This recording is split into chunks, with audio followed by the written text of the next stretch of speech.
Welcome back, everybody, to another episode of the League of Inches podcast. Bringing back the interview series, which I'm very, very excited about. And I'm very, very happy, very proud to bring in our first guest back for the 2025 season. Gold Coast Titans winger Tony Francis is joining us. Thank you, first of all, to Sid out there. I know he'll be listening, watching. He'll be wanting some credit for organising and helping this happen. So Sid out there, thank you very much. But Tony, great to have you on here, have a bit of a chat. I really do appreciate it. I know you've had a bit of a tough start to the year in terms of some injuries and things like that, but great to have you on to have a bit of a chat. Yeah, thank you, brothers. It's a privilege to be on here. Big shout out to Sid for getting me on here. Keen for this and ready to rip in with that. Should be good. Should be very, very good. So far, like your career, you debuted round 12, I believe, last year against the Brisbane Broncos. Played 2 games in 2024, and then you've played already 6 games this year. Yep. So that career is just starting to take off for you. For those that don't know, do you want to just share how old you are at the moment and probably what you do remember of that debut against Big Brother? I use in inverted comments because I know at the moment it's probably not likely. You don't like using that. Nah. No, definitely. I'm 22 years old, by the way, and that debut was special. But I think it was my second run. I did my shoulder, I did my AC, and played on for the next probably 5 or 10 minutes, and I ended up going off for the majority of the game. Came back on the last 5 minutes, and we ended up getting the win. And lucky enough to score a try. Pretty scary when I put the ball down because I normally put the ball down my right hand, but I had to switch the last minute to put the ball down my left. But yeah, it was actually a really good game, man. Like we had no players, all our players were injured, man. All I remember was that win. Weaver and the halves, Chris Randall and 5'8", and just everyone was just everywhere. David Feder and Sinner one stage, and it was just honestly, it was just probably the best feeling ever. Like I was just glad that I was able to get back on there and finish the rest of the game on. Yeah. I'll go into sort of a bit about the Titans and stuff shortly, but just more so in terms of your year so far. We have spoken about the fact that you have had a bit of an injury there. I believe, as we sort of spoke about off air, you're back now. You played on the weekend. How's things tracking at the moment for you?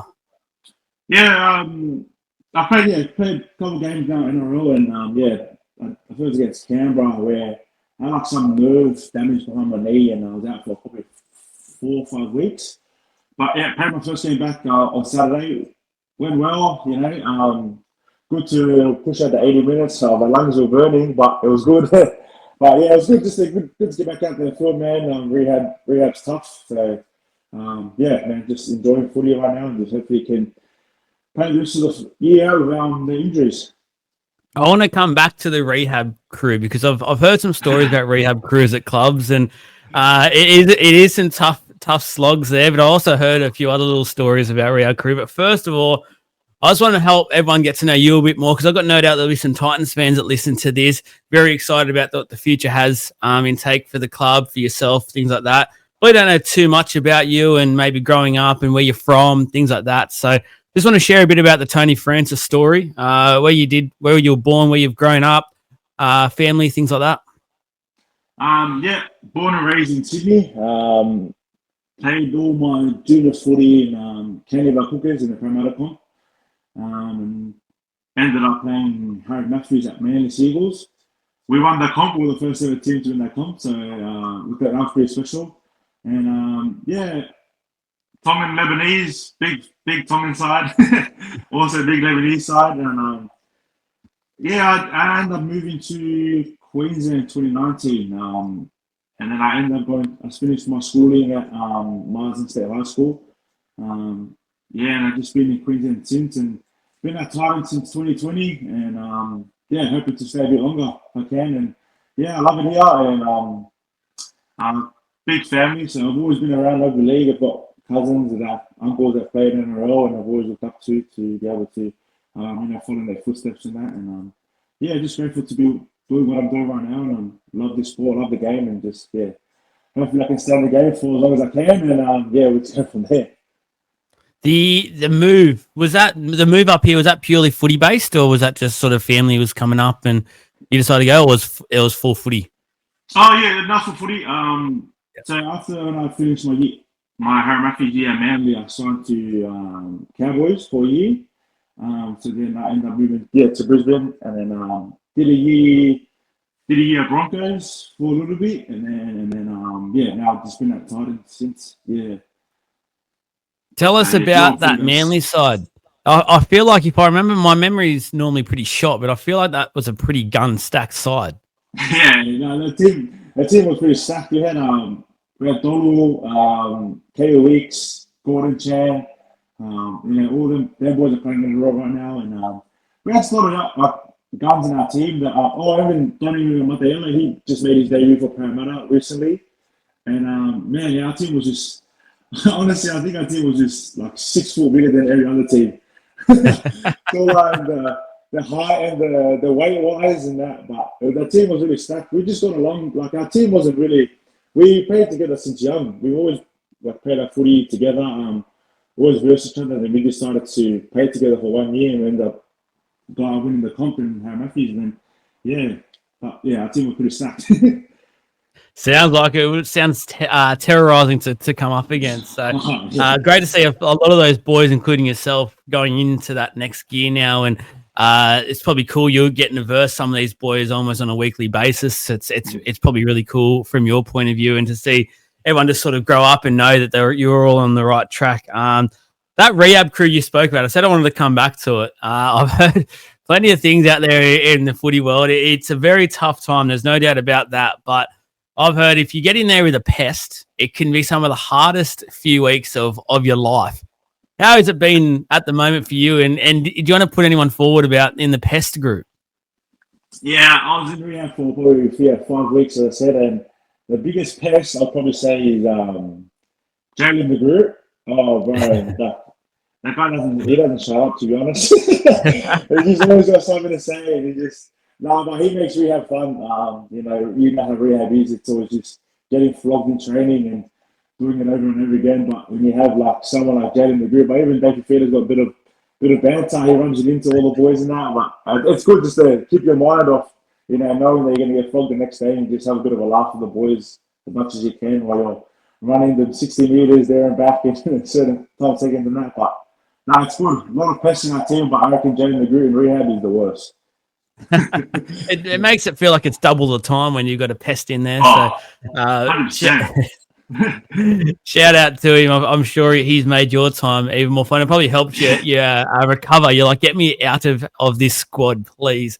So let's talk about, obviously at the moment, as I said, there'll be Titans fans watching, listening. They're probably a bit disappointed with the year so far. Obviously, I know you haven't been there for a part of the season so far, but you've probably seen the squad, the vibes, things like that. Is there anything you can sort of report at the moment about how things are looking for the squad? And is it all down in the doldrums, or is it sort of there is still some positivity around the place and there is some belief that this can be turned around this year? Yeah, 100%. I reckon there's still belief in the team, and that everyone comes in week out, just happy. You can't really dwell on the losses too much because they're just pretty much throw the season outside the door. But everyone still comes in with just been happy. Everyone's still training hard, and I'm sure with all the boys, we can play games, we can finish on the games, but we just go out there and just execute it. But as I said before, we're training well, and everyone's just happy. So I feel like we can still turn it around, and there's still, I think we're probably 12 more games, something like that left. So hopefully we can at least win 10 of those and slip into the finals. I'm sure with some of the talent that you've got there'll be people out there that still can't write the Titans off, and probably rightly so. There is some freaks in that team. It amazes me at the moment. I look at the ladder. I know a lot of players and coaches and teams don't look at the ladder, but to see the Titans where they're sitting just absolutely boggles my mind, because there's the talent in that side is just ridiculous. So when they can click, and we've seen it before already this year, we've seen it just last weekend. When it can click, a very, very dangerous football team. And I guess for you, being on the wing, you must just at times, I know you obviously take that. Actually, can we debunk something first? Because there's a lot of forwards out there who continually bag wingers out. Can I just feel like and say, as an ex-winger myself, and I was tiny, I would not be wanting to do anything that the wingers do these days. You take the second carry after the heat up of a game, you take basically the first or second tackle of every set where everyone wants to just smash you. I feel like it's reversed. I feel like the wing is actually probably the hardest working of the team. Yeah, 100%. I reckon those tough carries, especially in the corner, is probably the hardest one where you just got to close your eyes and hope for the best. And, those ones when you just got all the boys just like rushing to hit you, especially the wingers. But yeah, I feel like the wingers now these days it's a lot harder. Especially I think one person that's probably changed it is probably Brian Tor with his 20 plus carries every week. So I think now they want the wingers to average 15 plus carries and just help out the forward as much as they can because they're always matching their bodies and that. So the least we can do is run hard and try to get them out of the corners and that, and just get them going to finish up a good set. 100%. And it's sort of, you did mention Toe, and I guess for you, like growing up and watching the last few years, you probably watch rugby league a lot more closer now, knowing you're very much on the borderline or getting spots now in first grade. Toe is one of those guys, and you've probably seen him and watched him in game 2 of Origin and what he's done so far this series and year. He's just a freak, and he's probably making the winger's job even tougher now moving forward because he's setting this standard that just almost feels inhumane. Like it just doesn't feel possible to be at that standard every week, yet he's doing it. Yeah, 100%. Like even him and Lomax, like they're like back-to-back carries, sometimes even taking 2 carries a set and still getting the kick chase and working hard. But like you said, like they're the ones that setting the benchmark, and we have to try and get to it. I think everyone's always wanted to play Origin or at the high level. So if you can do what they're doing, then I'm sure you can get it going, one of them. But yeah, like I said, I reckon they're making wingers the job a bit more harder, but it's a bit more enjoyable because you don't want to just wait on the sideline to get the ball and you can get more involved. So yeah, I think just watching them and learning off them can like literally make your game a lot better, also for myself as well. Yeah, I'm happy we can debunk that wingers rumors out there because it's absolute BS for mine. It's one of the hardest positions on the field. There's not many people out there that will want to be taking those runs. I can tell you right now. Just on something you actually mentioned before, and I want to just sort of ask you about it and see if we can get some sort of closure because there's a few out there that are still confused. We see the eligibility sort of debate raging at the moment in terms of what's the right way to do it, how does it work, things like that. You've obviously mentioned you've got some Tongan heritage plus Lebanese heritage as well. I'm guessing you've also eligible for is it New South Wales you've chosen? Yeah, New South Wales. Yeah. So New South Wales as well. Did you have to sit down before you made like debuts and things like that and put down who you want to be playing for? Because I'm guessing you've also probably eligible to play for Australia if that was what you chose to do. So can you just quickly explain how that sort of process went? Yeah, I'm sure when you sign a contract, you write down where you're from and your parents are from, and then choose whatever state you prefer. And yeah, I think you can write it down. I chose New South Wales, and I can play for Tonga Lebanon. I'm pretty easy with that. But my little brother, he's been here since year 6, and I think he's a Queenslander now. So I don't know. I'm not sure how the rules work, but they were saying that if you play majority of your footy here growing up and play your like rep footies here, then I think you have to choose that state. And knowing my little brother, I think everyone probably already seen the reports, but yeah, he's chose Queensland. Yeah. Look, yeah, who knows down the track? It could be brother against brother in the biggest arena ever. That would be funny. Oh, the family. The families were sitting there absolutely stressing, knowing that you two will just go at each other. It'd be fantastic. What's at the Titans as well?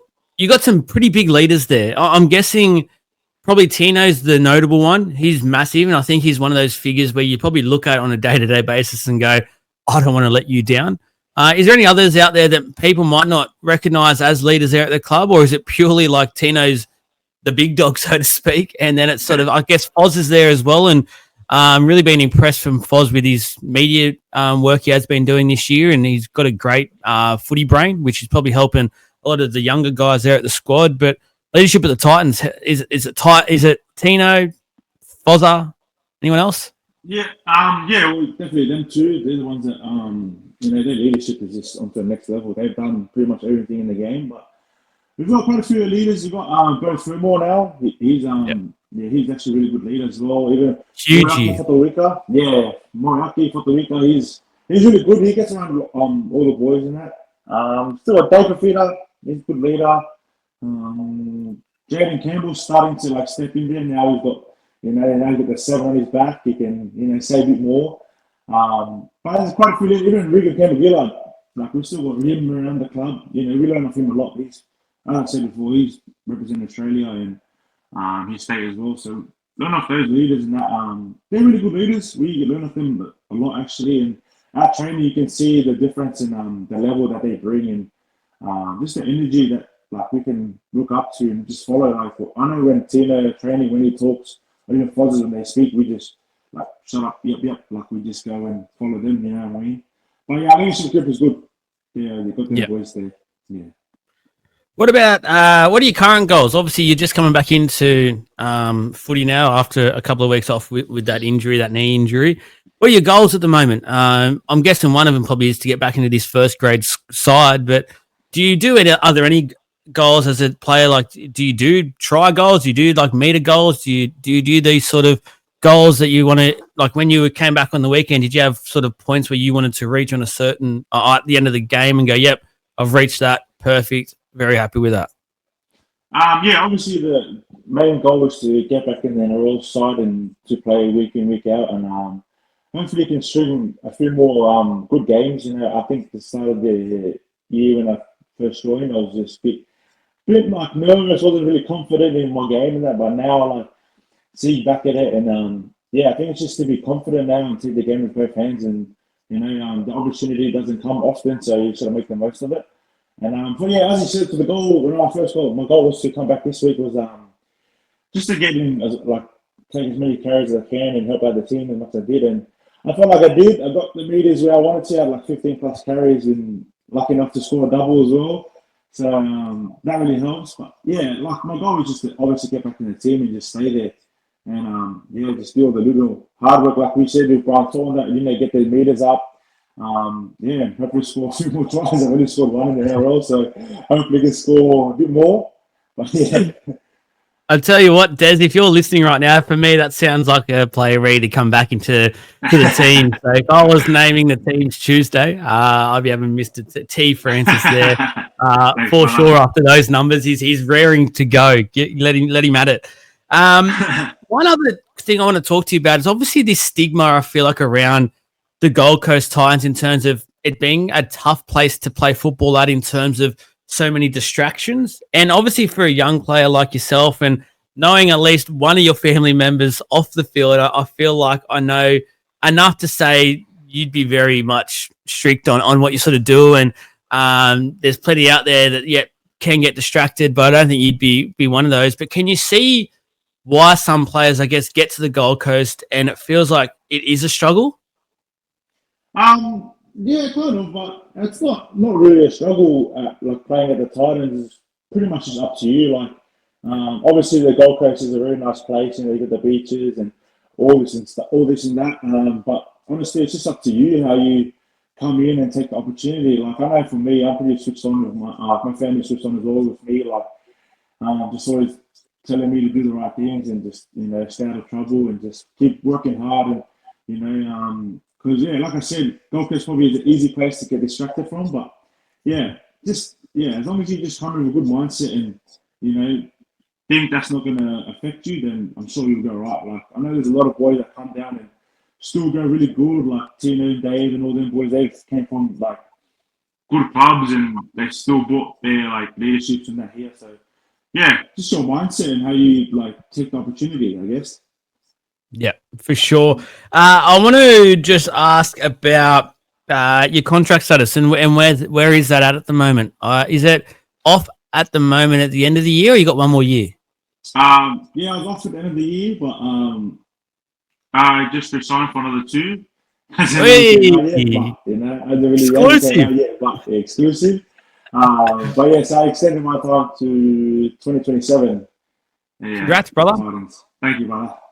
You must be excited. It must give you a bit more of a confidence boost. Like you were saying before you came in and started, you're probably not that confident in terms of just your ability and where you land in, because the NRL, let's face it, it can be very daunting, and it can just seem like all of a sudden you're trying to climb Mount Everest. But knowing that the club, Desi, the boys, because I'm guessing when that sort of happens, it's not just the club, it's not just Des, like probably Tino and that he's probably spoken to about it as well, and goes, oh, what do you think about Mr. Tony Francis? Where do you think he's at the moment? And to have that confidence in the boys, it must have you now just you're ready to rip and tear and just rip into this next couple, get your body right, get back in, get confident. And then it feels like once that jersey is given to you, apart from obviously injury, it feels like it won't get taken away. Yeah, 100%. Like, just that confidence now is massive for me. Yeah, like I said, it just wasn't as confident as I was when I first jumped in. But now, like, you know, they show me their faith and they give me the confidence to go back out there and show them that I can be that player that I know I can be. And just, you know, like I said, just don't take the opportunity for granted and make the most of it. Just take it with both hands and, you know, do what I can do. Like, I know what I can do, and I know my role and my specialties in the game. And yeah, I know I can really help out the team. Is, you know, just when I get the opportunity, I know definitely won't take it for granted and look back again. Yep, and congrats on that extension. I feel like a lot of people out there probably underestimate the impact it has on a player being in that sort of window where they're about to come out of contract. Do they get another one? They don't know. Now they've got a bit of closure, they've got a bit of security on their future, family, things like that. It can help a lot, I feel like, especially the mind frame for a player. Yeah, 100%. Like you said, the security that you have now is 2 years. That's plenty of time to, you know, make the most of it. Yeah, like, just don't take this for granted. And yeah, like I said, just be confident in everything. Like, I know it's NRL is a scary sport. You don't know if you're going to play or get another contract. But when you do get that opportunity to sign or extend, yeah, just definitely not taking this for granted and hopefully get back out there on the field again for the team. Yeah, no doubt you will. Got a couple of rapid fire questions for you before we go away from this. So, player you'd least like to room with on an away trip? I would say, I'll probably say Jojo Fafita. He snores too much. Oh, Jojo, we can't be having that. You can't be having the snorers. He's bad. He's bad. Oh. Do you get to pick that on like away trips, or is it basically you just get the club goes, he this is who you're with, and off you go? No, I think it's they choose whatever side you're playing. So if I'm playing left, I'll probably room with BK. Oh, that's probably one guy. Like, I love BK, but he doesn't love the aircon, and I can't sleep without aircon. So that's no. Yeah. Yeah. No, I'm with you. Goes for which side you play. I know the halves. I think it's the halves and fullback they room together. Wings is centre, and then But Big Dog Tino gets his own room. Oh, and I bet you no one's questioning that either. Like, yeah, no worries, Tino, you have it. You have that room. Which player spends the most time post game getting ready? So after the game, the showers are done. Who's last out? Who's getting the hair done up? Who's getting themselves looking a bit pretty? I'll probably say Adam Mahal or even Jojo Fafita. He's got this curly hair that he always has his hair product and trying to fix it up and all this and that. But I reckon them two. I feel like I've got to get Jojo onto a writer reply after this. He's who would win in a TV series, Gold Coast Titans Survivor? Which player at your squad right now, who would win it? Ooh, I'll probably say Chris Randall. Oh, yes. Like he's got all that knowledge in the outside world, he's got all the fishing skills and hunting skills, and he's got that dog in him. So I reckon Chris Randall would win probably. I love that. Got the dog. I feel like him and Tino will probably go down on the wire. I feel like Tino will be right in there. He's got that. Exactly, yeah. Him versus Tino. Who's the coach's pet? Who's the guy that's just, no matter what, the coach just always finds a way? Yeah, no, it wasn't him. Well, Desi, I don't think Desi has many pets, but I'll probably say Kieran Foran because he's. I was going to say Fozza. Yeah, Fozza. He's been with him for a long time, and I think it was last week where he was spraying. I think he was spraying Bo and Fozzie, and Fozzie was just laughing. He's just like laughing at him, and I know when someone gets a spray from Desi, everyone's like like no face. Everyone's like, yeah, sorry. And Fozzie's just like laughing in his face. It was pretty funny to see because, like no one's really like that to Desi. Yeah, I reckon, honestly, what I've seen from Foz this year, I would not surprise if he actually goes into coaching or something once he does leave the game. And he's got a great footy mind, and I feel like that would be almost the best way for him moving forward. So interesting to see what happens there for him. Last one for you. Just the Gold Coast, I feel like a lot of people don't underestimate, and living up here, you see it. Just how many good kids there are coming through, and the excitement around the place. That it does feel like once the Titans, like the board and that, can get things right, that this town and can just go gangbusters. This whole club can just go crazy. Who's a talent that you reckon we should all keep our eye on coming through over the next couple of years? Yeah, well, I'm pretty sure you guys see the State of Origin under 19s. Got quite a few boys there, like Devon Andrews, the 5'8", he's a freak. But yeah, I bet him and Zane, them two halves, would have really, I hope Titans keep them too, because really can invest their time into them too, to also help us boys. But there's even like Sam Stevenson, Cooper Byer. Cooper Byer's a big boy, and their fullback, that Ray Purdue or something for Queensland. Yeah. We've got a lot of good fullbacks in the Gold Coast Titans. I don't know what they're going to do there, but there's a lot of young guns coming through, and I'll tell you, Devon and Zane Harrison are probably the ones that I really look at that probably take over the NRL soon in the next couple, say 2 or 3 years. Yeah, I reckon them too. It's a rich as the fullback, like you said. Even in the first grade side, you got Brimson, JC, who can play it. You've got obviously Keeney, De Groot. It's just ridiculous. And to hear that there's more coming through, that's scary. I just got to find a way to get it all right and working. 100%. Yeah, like there's too many good fullbacks in that team. But I love having all of them in the squad, because you can just chuck them anywhere and they'll definitely do a good job. Yeah, for sure. That's it. That's all the time for it, Tony. I really do appreciate you coming on. I know you've probably got to go and get into some recovery, get into some training and things like. Get ready for hopefully being named this Tuesday, getting ready for the weekend's game. So really appreciate you jumping on, having a chat. Good yarns, good bit of laughter, bit of fun as well in there. But congratulations once again on the extension. Congratulations on the debut so far.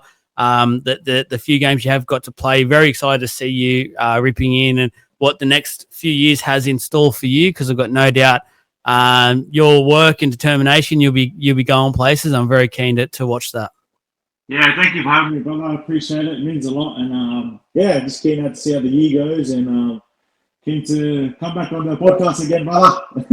We will. We'll make it happen. I'll come out to a Gold Coast Titans game soon, because obviously live up here. I'll come and watch, and we'll organise something else with you. So 100%. Thank you very much. Appreciate it. Thank you, brother. No worries.